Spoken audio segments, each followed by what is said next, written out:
Good morning, everyone. Welcome to Daily Drop-In Morning Show on Friday, December 3rd.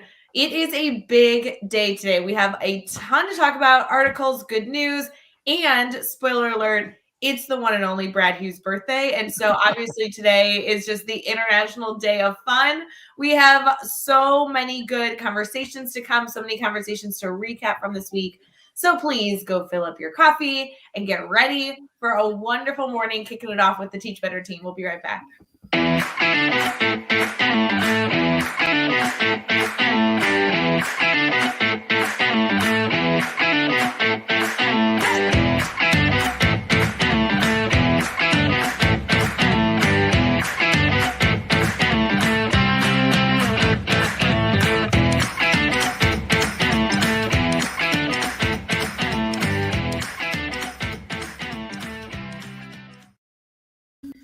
Good morning. Good morning. Thank you for kicking off your morning with the Teach Better team over on Daily Drop-In, or of course, if you're listening to this after the fact, we appreciate that you're here regardless of what time it is, but we'd love to actually know when and where you're listening. So maybe like direct message us on Twitter or Instagram or Facebook and let us know that you're listening to the podcast.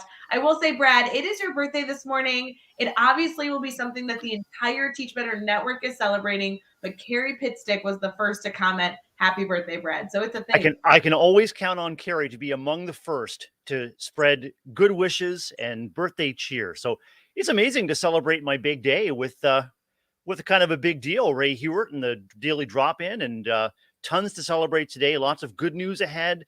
Lots of sharing great tips and great strategies to make our working lives and our lives exciting. And I'm all set. And I would encourage everyone listening or watching today to have a slice of cake to celebrate my birthday. Treat yourself. You deserve it. Oh my gosh, permission to eat cake at 7 a.m. Eastern? Sign me up. You heard it here.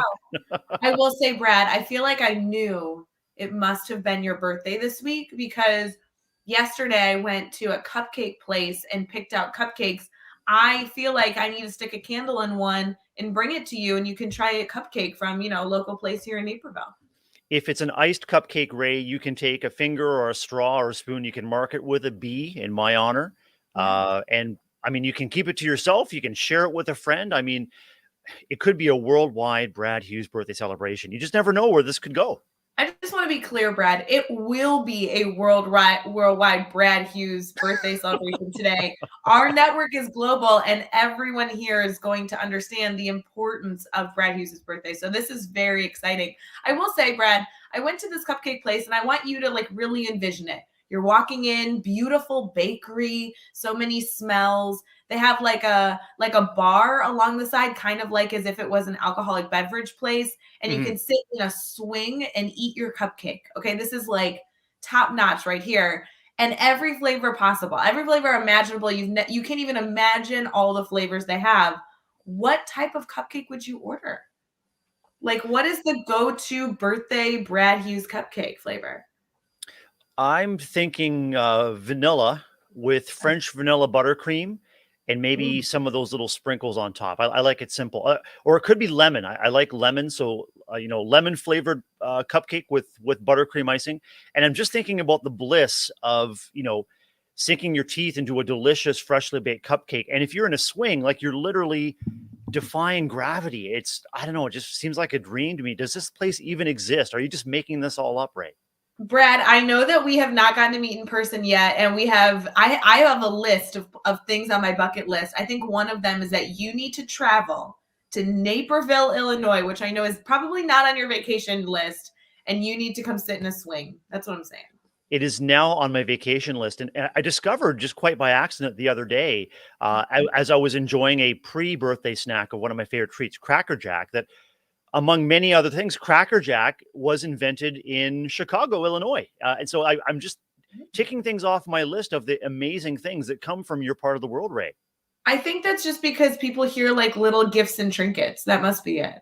That's it. There must be like a glut of molasses there. I mean, they need all that molasses to cover that popcorn, but it's just amazing. I mean, the Chicago Art Institute, the architecture in Chicago, the day life, the nightlife. It's just it is a must visit destination. And now that I know about Naperville, and the swing and muffin spot, I gotta go. Gotta go.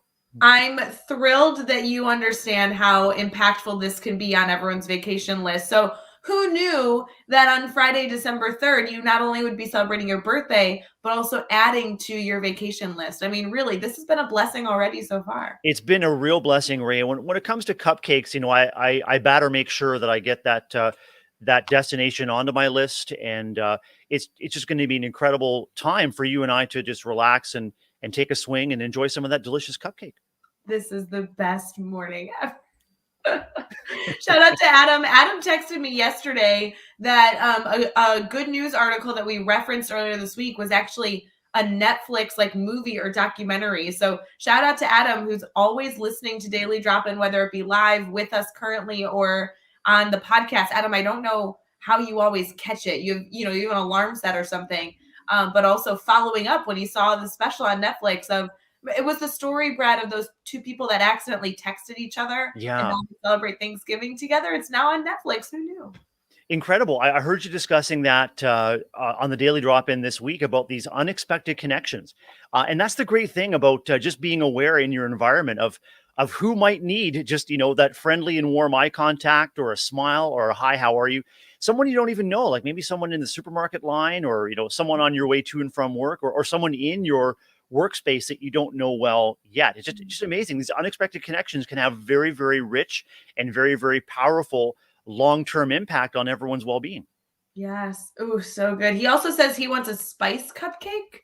Oh, that could be good. I want to, if you're listening live, let us know. I know we've only been live for 7 minutes and it's very, very early. However, I want you to think to like lunchtime. I want you to think to the end of your day. What cupcake will you want for Brad Hughes' birthday? Brad, how are you celebrating? Tell me about your birthday traditions in your family. I'm sure that your family is celebrating alongside you. For sure, Ray. I opened up a card from my mom with a really lovely message. It was like, oh, like it was just a lovely message inside and a couple of little gift cards. One of the gift cards I can treat myself to a coffee drink on the way to or from work. Another gift card was to treat myself to an evening or weekend drink from a little bit of a different place there. So that was great. And family gifts will come later on. We're going to order in tonight. My daughter and son will be around, and my wife and I will have dinner in tonight and just celebrate. Probably throw on a movie or maybe two and just relax, kind of just ease into what will be a great weekend ahead. And it's a Grand Prix weekend this week, Ray. So we're going to be watching the Formula One this weekend. Practice today and qualifying tomorrow, and then the Grand Prix on Sunday. So it's going to be a full and a fun weekend of just like, oh yeah, we've earned it. But also, it sounds relaxing. I mean, those are the best ways, in my opinion. Maybe I'm a geek in this way, but like I love those quiet nights in. You have just great food. You didn't have to work that hard to prepare it. It just kind of like gets delivered. You're surrounded by your favorite people. Throw on something easy on the television. That sounds like such a wonderful way to celebrate it. And Jennifer said to me this morning when the alarm clock went off, two thoughts came to her. First was, it's Brad's birthday. And the second was, I don't have to make dinner today. So typically in our busy working days, Jennifer does work at home. She has a daycare business in our home, serving 5 families in our neighborhood. And so dinner prep is on her part of her typical day. I've been having longer afternoons and evenings at work. Typically I'd be home to support that dinner prep, but we've kind of gotten to a cycle where, nope, got to keep plugging away. And so an evening where dinner prep is not on her schedule just gives her a little bit of breathing room in her day too. So happiness. I mean, just happiness and getting things to look forward to is crucial. When life is weighing us down and we've got this to-do list that's a mile long, planning for relaxation, like being intentional about taking time to relax or to enjoy something just for you or just for you and your loved ones it's really crucial. Giving us something to look forward to at a time when sometimes you don't feel there's a whole lot to look forward to, Ray. I know. And it's interesting, Brad. I found over the last few years, there's such a difference between not doing too much activity and truly choosing to relax. Like there really is, you can have a lazy evening, but not be refueled for the next day. And then you can choose to relax and rejuvenate and treat yourself and really feel wonderful the next morning. And I've tried so hard recently to make sure that I'm being intentional with those decisions. I'm so excited for you to be able to celebrate with this weekend and all the family time. And I will say I am going to dinner this evening with my grandmother. Oh, And we will be blowing out a candle to celebrate your birthday. I think every celebration you either need to blow out a candle or cheers a really great beverage. So as long as you choose one, or you could do both, I consider it celebrated. Ray, I noticed that you and family have been lighting candles to celebrate Hanukkah, and I'm curious. I don't know, is there a tradition around how those are extinguished? Are they blown out or are they gently put out at some point? How does that work? Oh, it's a really specific rule. Gosh, it's so funny that you asked that. I was just asked that question yesterday. Yes, you cannot put them out. They have to burn the whole way down. Oh, incredible. So every Jewish family that is celebrating Hanukkah right now, if they're choosing to light candles, will light those candles. And then it's a big commitment, Brad, because you can't really go anywhere. You got to wait for them to totally burn down. The candles I have take about an hour to, from beginning to end or so. So I love having candles lit in the house. It's something Mhm. that I don't do quite often. But it's been nice this week to be able to have those kind of in my kitchen area, and it takes about an hour of those burning beautifully, and then you start over the next day. It's been great so far. So for those of you celebrating, or if you have friends and family celebrating, happy Hanukkah. This holiday will end on Sunday night, Mhm. so it's coming to a close. But Outstanding. it's kind of nice birthday. I mean, you get extra candles. I think it's good. I think it's great. I was just reflecting on our conversation a minute ago about intentional, like taking intentional time to relax. And I think there's at least one and maybe more than one of our Teach Better bloggers over on teachbetter.com that have tackled this topic very, very recently about the importance of being intentional about planning for relaxation. And, at a time when expectations and feelings and maybe even anxiety or tensions are running high as we ramp up to the end of a school year, and as we weave the excitement and sometimes stress and worry around our holiday seasons as well. I can't think of a better time to just flip over there, take a look at what these bloggers are writing about intentional relaxation, and fill up your own cup. And then you can share what you've got with others. Kind of like, sharing the flame of a candle. I think there's an expression that, um, yeah, I mean, the candle allows you to share the flame with another. You can literally light someone else up. So take what energy you have and light someone else's candle. Candles are great metaphors for so many things, Hmm. Brad. I know there's so many different elements that connect to that, because the power of, lighting a candle, you're not losing anything. It's not like what we always talk about, like pouring into a vase, like a vase, Hmm. pouring into other glasses. You're in theory losing what's in that cup to support someone else. Yep. And candles are so different. I don't know that I use enough candle metaphors. I'm going to put that on my to-do list. I'm sure there are some burning questions coming up for Daily Drop-In today when we have our brainstorm bank. So I just invite everyone to just celebrate, share the light, share the energy. The world and our communities desperately need that right now. All right, Brad. Before we transition here, I have to know, Lori is commenting. She feels like she just had this conversation about cupcakes. She's a red velvet with cream cheese frosting. We did talk about this. I don't remember how this came up, but I remember Mm. this discussion.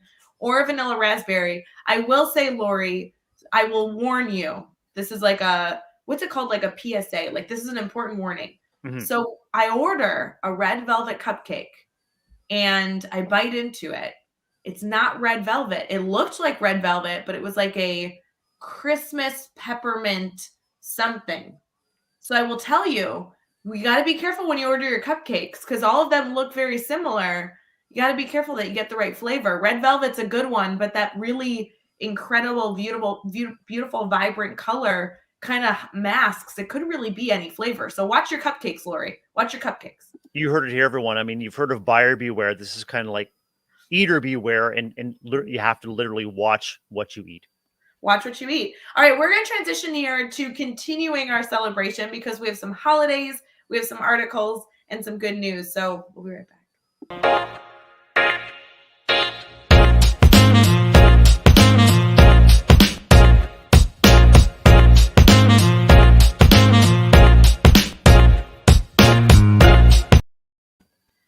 Good morning, everyone. We're thrilled that you are choosing to be here, a part of Daily Drop-In, where we are live every single morning, Monday through Friday, streaming on Facebook, YouTube, Twitter, and Twitch, and then also as an episode on our Teach Better Talk podcast.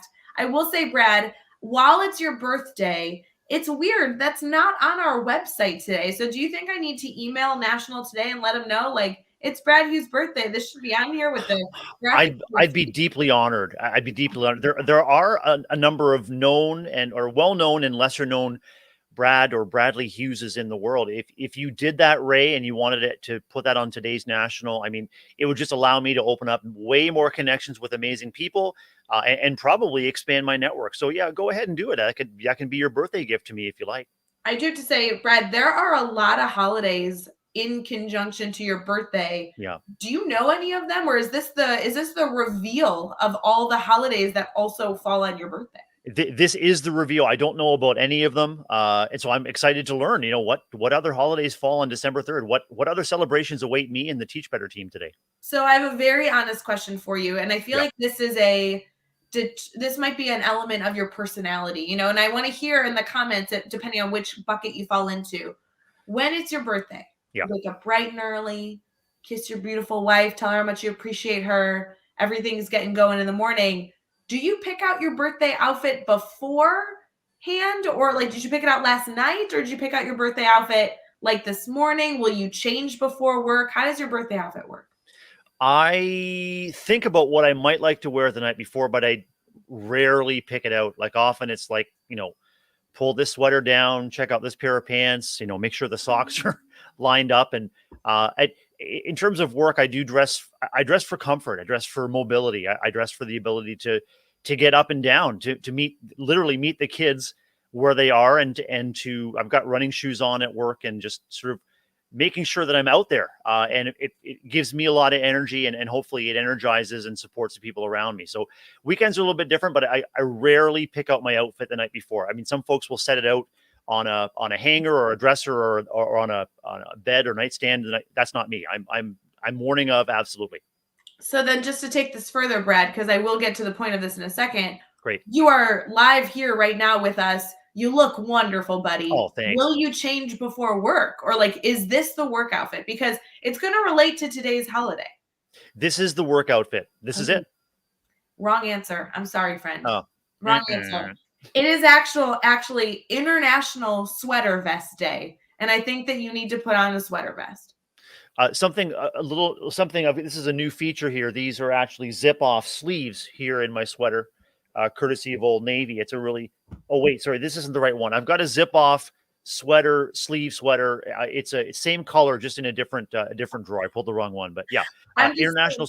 I love a good sweater vest. Wore them more frequently in past years, but I love a good sweater vest.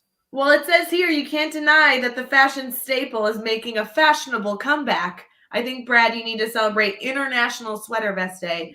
In addition, there are a lot of other holidays, one of which just seems to be fitting. It is National and International Bartender Appreciation Day. So go thank your bartender friend, regardless of what you're ordering there. It's International Day of Persons with Disabilities. Mm-hmm. And it is also very interesting. This could be something we talked about earlier. Let's Hug Day. So if you have a birthday today, or if you are just appreciative of the people around you, if you can safely find a way to give a hug, it is Let's Hug Day. That sounds like. And what better way, Ray, to prepare yourself for a hug than to have the warm but sleeve permitting goodness of a sweater vest. I mean, you've got all of this arm real estate that you can share with others. It's loose, in the shoulder area. It just gives you the full range of huggable motion. So I think that they work together. National Sweater Vest. How about National Hug Someone Wearing a Sweater Vest Day? Oh, we just will put these together. The last thing, and I really like this one, Brad. I don't know how you would appreciate this on your birthday, but it's also International Day of Making a Gift. So outstanding.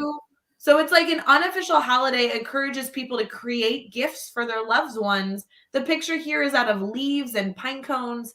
I mean, Brad, I'm a really good doodler. I could make you a gift. I would love that. And you're not going to believe this, but our good news story today is actually about making gifts. I kid you not. I've got it set up right here. It's about making gifts, like amazing synchronicity. I just love it when the universe comes together like this, Ray. I cannot wait to hear this story. I'm going to title this story As the Crow Flies. It's about crows crows, corvids, making gifts. Are you ready for this? And when you say crows, you mean like the bird? Yeah, the bird. Yeah, the bird. The Okay. large black birds. This story comes to us from goodnewsnetwork.org. After years of helping a crow family, a man was left mind blown over their homemade gifts. Homemade gifts in return, Ray, back to bird watcher Stuart Dahlquist. Spent years leaving food out for a family of crows, never expected to be given anything in return for the snack. So this 56-year-old avid bird watcher in Seattle was shocked when the birds that he had grown this relationship with began to leave with him several gifts. They left gifts, including, and there's a picture that I'll pop into our chat stream here, including twigs off of a pine tree with aluminum pop tabs threaded through them. And so Stuart remarks on Twitter, "We've been feeding a small family of 4 crows for several years. Last week, 2 days in a row, they left these gifts, pull tabs threaded onto pine twigs." Stuart says, "It isn't only generous, it's creative, it's art." His mind is blown. So that's it. Homemade gifts from crows, maybe to say thanks to Stuart for looking out for a crow family in need. Okay, first off, that is so stinking cool. And just as a note, that's way better than like your cat bringing you a mouse from the outside. I'm just saying, you say crows and gifts, and I'm like, oh, what can an animal bring you that you don't want? And that may not be so good. Incredible. There's the link in our chat stream for those who are watching live or are picking up the broadcast later on teachbetter.com or on our Teach Better Facebook group. But art created by crows to thank a bird watcher for helping them out. So cool. You know, I think that is such a beautiful story. That would actually be a really cool story to bring to students, because you're now fostering the conversation of relationships. You're fostering the conversation of sharing your appreciation for someone. That's incredible. It kind of almost, Brad, feels like when Alfred and Harvey bring me their really slobbery toy. It's almost the same, but a little different. Our dog Charlie will bring us a toy, but then will want to run away. So we call it chase. So the toy comes out and toy. So, but it's not tug or fetch, it's chase. Just chase me around and around. Yeah. Such a scamp. So yeah, I mean, our animal friends have all kinds of ways of connecting with us. And yeah, I agree. Pine twigs threaded with a little pop tab is a little bit better than sort of a mouse showing up on your doorstep. But all of our animal friends have different ways of showing us that connection.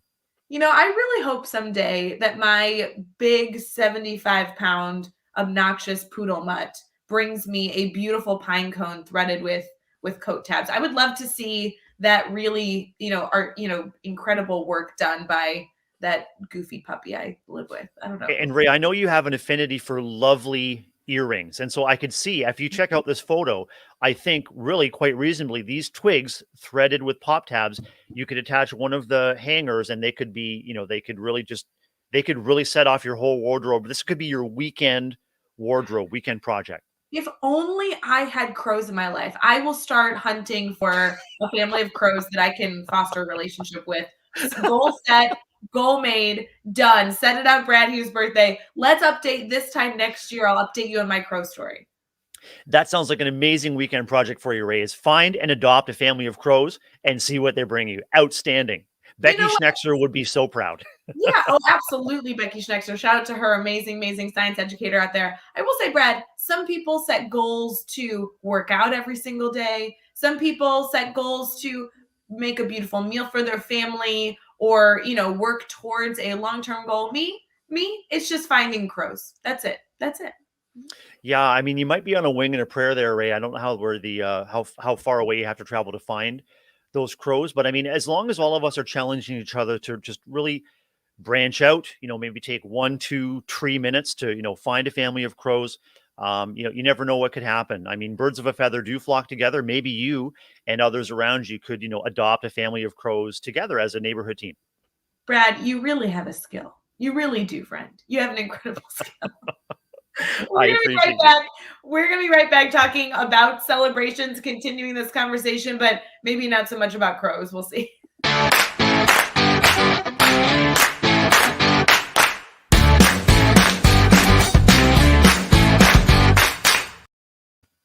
All right, friends, you know we're in Brainstorm Bank, and I usually have a little shtick here explaining what Brainstorm Bank is, but I have to say, Jillian just commented in the chat over on Facebook, and if there is anybody who could foster a relationship with anyone, it's Jillian. So, like, Jillian would be the person who in the morning fills up her coffee, steps outside, and has like a flock of beautiful parrots that come and greet her. Like, I see this for her. I just had this vision of Walt Disney's Snow White extending her arm, and this would be Jillian, and the birds would come in, and little baby deer and little baby bunnies would come in, and it kind of all come around Jillian. There'd be just this incredible flora and fauna extravaganza surrounding the incredible and very, very dear Jillian Du Bois. I couldn't agree more, Brad. And she already has children's books written about puppies and all these animals. I think it just needs to continue. She is just so warm and generous and giving. I think animals probably are just attracted to her demeanor. I really see this. I like that Snow White connection. That's exactly what I was thinking. Perfect. Yes. Although Snow White doesn't have like multicolored parrots. Isn't she in Florida? Couldn't she have like these beautiful birds rather than Snow White had like forest creatures? You know, it's a little different. Jillian Du Bois is also in Florida, so a couple things come to mind. Is one, she could actually travel quite easily to Walt Disney World and seek out Snow White for that kind of expert, mentoring piece. The other challenge, though, is I'm not sure how many of Florida's wildlife Jillian would actually want to have around her. Like I'm thinking crocodiles, snakes, Komodo dragons. I don't know what's down. It's just wait. I hear that Florida wildlife is a little bit off the chain. I understand the alligator. I don't necessarily want to welcome those into my home. But Komodo dragon, if you are fortunate enough to have a Komodo dragon, you can't deny those are like the largest reptiles ever. They are scary but really cool to look at. That used to be one of my favorite animals. I want to remind you that Komodo dragons are very, very dangerous. So if you have one nearby, just exercise extreme caution. So, like, not pet it. Is that what you're saying? Like, don't go pet it? Do not approach. Do not approach. I think actually, I mean, an untapped market that we might want to switch into the Teach Better swag store is warning vests with the Teach Better logo for Komodo dragons. Saying, do not approach a Komodo dragon on duty. We don't have any swag in the Teach Better swag store that is like a warning label. That would be a totally fun collection to make of like, warning, like, you know, excellent teaching happening here, or warning, I'm a part of the Teach Better crew. Like, this could be funny, especially if we get some inside jokes going. You know, I love the Teach Better swag that has those inside jokes references are funny. Me too. And another untapped line might be some pet wear. We've been talking about pets, and from, you know, lizards to puppies, and maybe some, you know, some pet products, some branded collars or some branded pet vests, maybe a branded sleeveless sweater vest for your pet for today, December 3rd might be the way to go. Oh, and I like Joe's idea here, warning Buckeye fan. Yeah, we do make a joke about Ohio and Michigan all the time. I mean, truly, there are enough inside jokes between our Teach Better team, our ambassadors, our guest bloggers, our podcasters, our mastermind crew, our speakers. Like, this could be funny. I will give a shout out, though, for those of you who are interested. We officially have launched our Teach Better holiday swag. And so if you are not connected or haven't checked out our swag store within the past few days, our holiday swag is out. There are a lot of different great ones in there. Shout out to Joshua Stamper, who makes all that happen on the Teach Better team. So outstanding. I'll check it out later. Yeah, that'd be so good. You know, Brad, this week was all about celebrating. And while I love celebrating your birthday, I'm so happy that this landed on today. That wasn't necessarily our goal when we were talking about this theme. It was discussing celebrations to end the calendar year strong with our students. And the theory was, if we talked about it now, you have like 2 to 3 weeks to prepare, maybe get some logistics managed, and really ensure that before your students may go on a winter break and come back in the year of 2022, you've kind of set up the celebration, the culture, the excitement for the continued learning. What were your thoughts on that theme this week? What reminds me about how we opened our conversation today, Ray, about being intentional. I mean, countless teachers are doing incredible work, and they begin with the end in mind. They craft learning cycles where there's an exciting entry to learning that hooks the kids' interest. There are exciting and immersive opportunities for kids to be active in their learning, to have voice and choice throughout.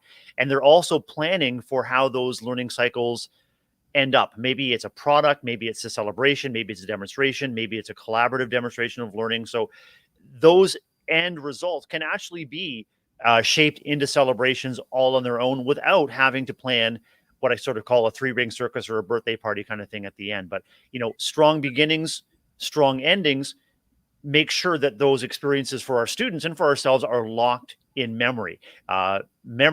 Emotion is key to locking that in. And you want to start strong, you want to end strong, and plan to celebrate. And not just at the end, like celebrate all the way along. And that's what I heard from our guests this week too, is, take every opportunity you can to recognize awesomeness as you see it, name it, put it out in the universe, and then build on it. And while there was a number of different guests this week, especially on Tuesday, Mike Zeman was so wonderful at giving us some actual activities that we could literally go do and plan for our schools. A lot of the discussion this week on celebrations did focus on like the concepts of being reflective, being in community. Yes, there was a lot of activities, there were a lot of to-dos that people can go and do, but they all kind of fostered this concept around like building community, fostering relationships, being collaborative in that continuous celebration, which I really appreciated. I did too. And what really struck me in listening to the conversations and also reflecting on celebrations in my own school community is the opportunity to come together, to actually use those as opportunities to build even stronger communities. And so communities, say, within a classroom. So you're connecting your classroom with maybe special rituals or special things that just happened in room 17. That is important in terms of identity, honoring what is special about the adults and the kids in any given space. And second, celebrating what is special about that space out into the wider school community. And so a celebration could include not only an expression of learning, an expression of appreciation, expression of personality of any given classroom or space, but also sharing that learning or sharing that identity back out to the school community and maybe out to the community at large through things like social media. Just, who are we? What do we stand for? What's important to us? And how do we celebrate the great things happening? All part of that ongoing cycle of communication within a classroom, school, and community. It's interesting, Brad. I know we touch on this frequently, but just thinking through, we talk about the grid method a lot. Obviously, that's something very close to the Teach Better family. The Teach Further model is also something that we train on quite frequently. And that model specifically really has to do with this like give and take of sharing information between classrooms and community members.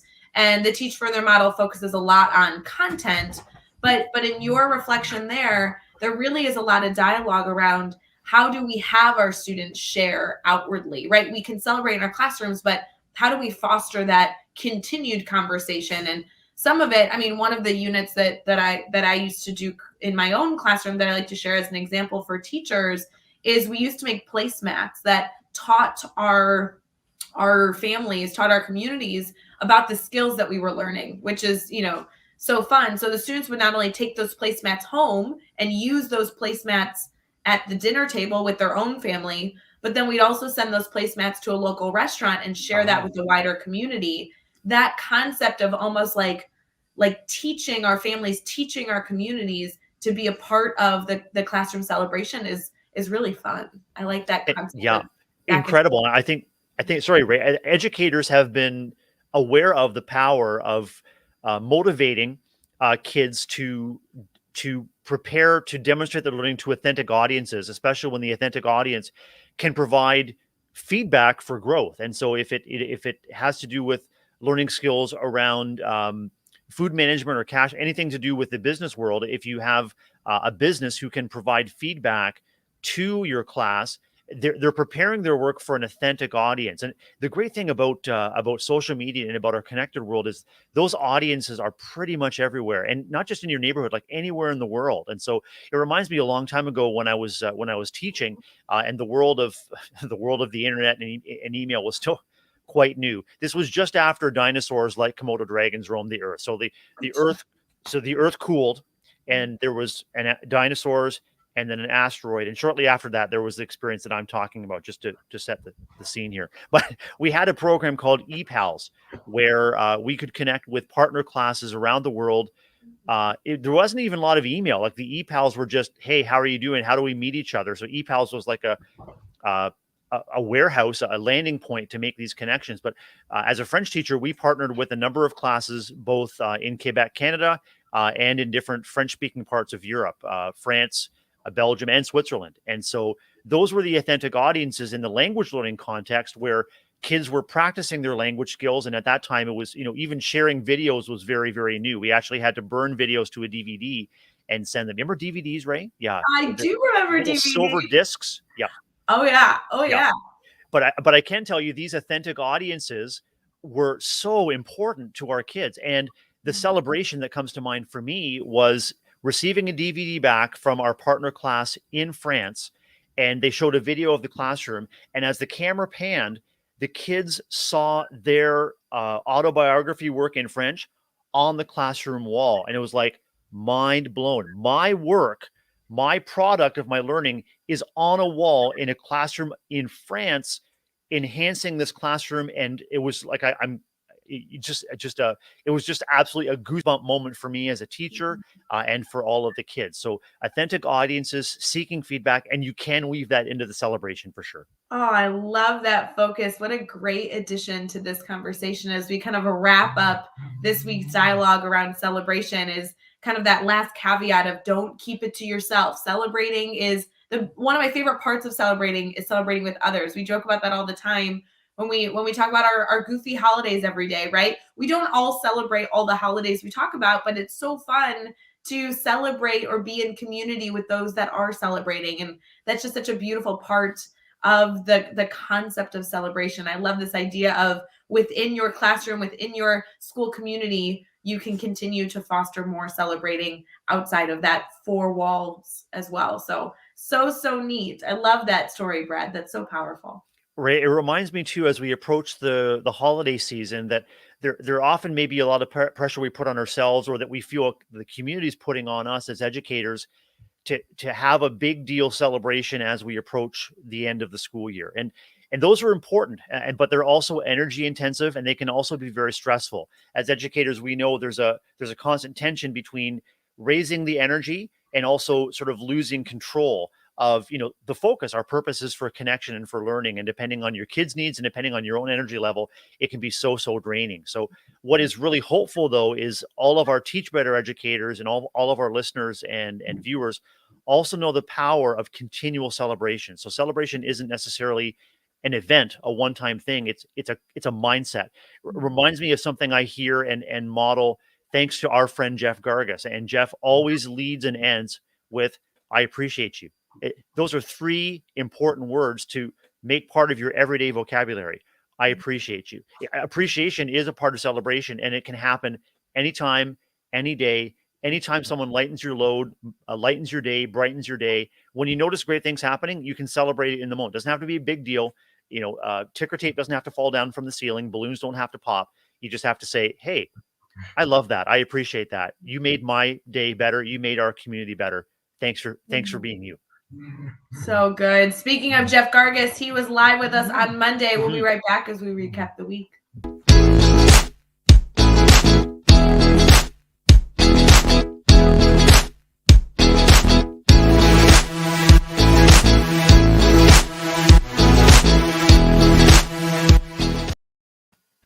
Guys, it's the best commercial we have all week. I think I'm gonna have to change up all the commercials to all have that tune. I just think it's so special. I think I don't know. That's one of the things that makes our Friday drop-in special, Ray. I think it's it's just a great pick-me-up for us as co-hosts on the Friday. I would be honored if you just kind of left it to our special celebration as we approach the end of our Friday episode. You're totally right, Brad. But I do think every single Friday, you and I do kind of like sometimes discuss the theme while also discussing how it's been approached this week. And in theory, we really could skip this segment every Friday and just easily and seamlessly transition to, "Hey, Brad, did you catch Monday?" Or, "Hey, Brad, did you see Wednesday?" and not have this commercial. But I love this ditty so much that we're just going to keep it, even though it's not necessary, because I just love this one. These little moments are what we in education call anchors. It's a sound anchor that lets us know as co-hosts, and lets our community, our audience know that something cool is coming up, and all of it helps people anticipate what's happening positively. But honestly, just like we say, that for us, that little theme just hits right, and it gets us set to wrap up our Friday episode in a fantastic way.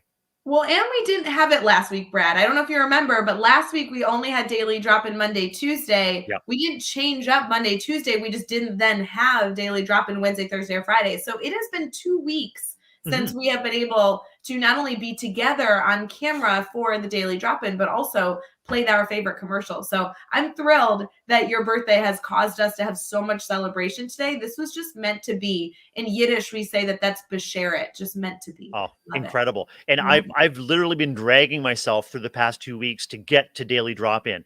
And so I really missed our Friday last week. Know that you and family and Teach Better team members were enjoying that holiday week, and now we're back, and it just feels great, reunited, and it feels so good. Oh, that's a good song. Reunited and And it it feels feels so so good. I love good. it. All right, so let's recap the week really quick before we leave and close out our show here. It is December 3rd, and so we have had a mix of concluding November, entering into this wonderful month all together. There's been a lot of celebration.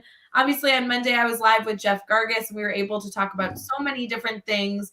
But I do have to say, Brad, I don't know if you've been able to tune in every single day. Mhm. But Mike, who is on Tuesday, who's a wonderful principal here in Illinois in Plano School District, had so many great ideas on Tuesday. If you guys did not catch Tuesday's episode, that one was really, really good. I loved the connections that you guys drew about the Teach Better team takeover in Plano, and that was just part of again, part of the reciprocity of contributing, learning, reflecting, and then you got authentic feedback from Mike about that experience and how that experience was transformative for his district. Obviously, a district that is keen on not only professional learning but professional celebration, and obviously a district that's keen on loving and strong connections with kids. Ray. And what I really enjoyed too, especially for those of you who may not catch every single episode, that episode specifically not only had ideas for educators, but had ideas for administrators. Sure And I did. really appreciated that he took a different approach with how he does professional development days, kind of everything in between. So if you didn't catch that one this week, that's a major recommendation. I also I was live on Wednesday with Chelsea Nicolino. Uh-huh. She's been a part of our Teach Better family for ages, but how cool was it that she was actually not only with us as an incredible in the trenches educator, but also at the location of the next Teach Better conference. We were streaming from her school, and that school is actually going to house our Teach Better conference October 14th and 15th of 2022. I love the story that Chelsea shared with you, Ray, about how she came to get to know the Teach Better family.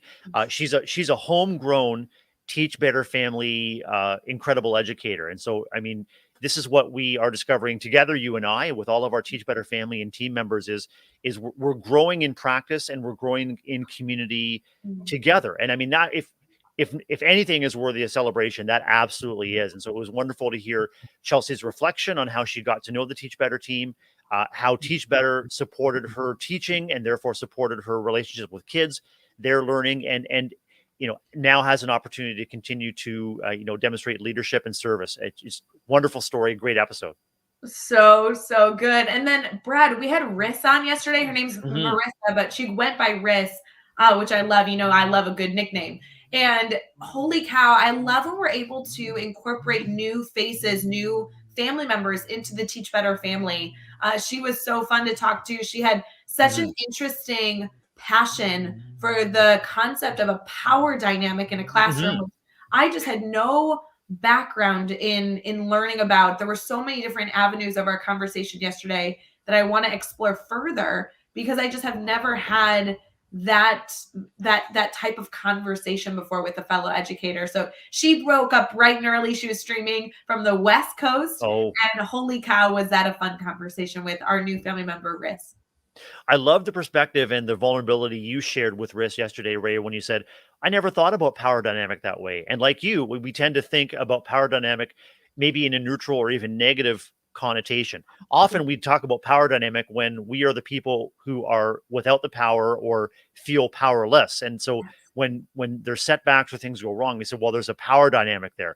As educators, we know that it is about sharing and giving power away. And so if you replace the word power with voice and choice, that makes perfect sense to me now. You are, as educator, we're moving away from transmissive education to immersive education. We're giving our power, we're giving our agency to the kids, and then we're distributing that power, distributing that voice and choice, so that they are the energy, they are the battery, they are the engine of what happens in our classrooms.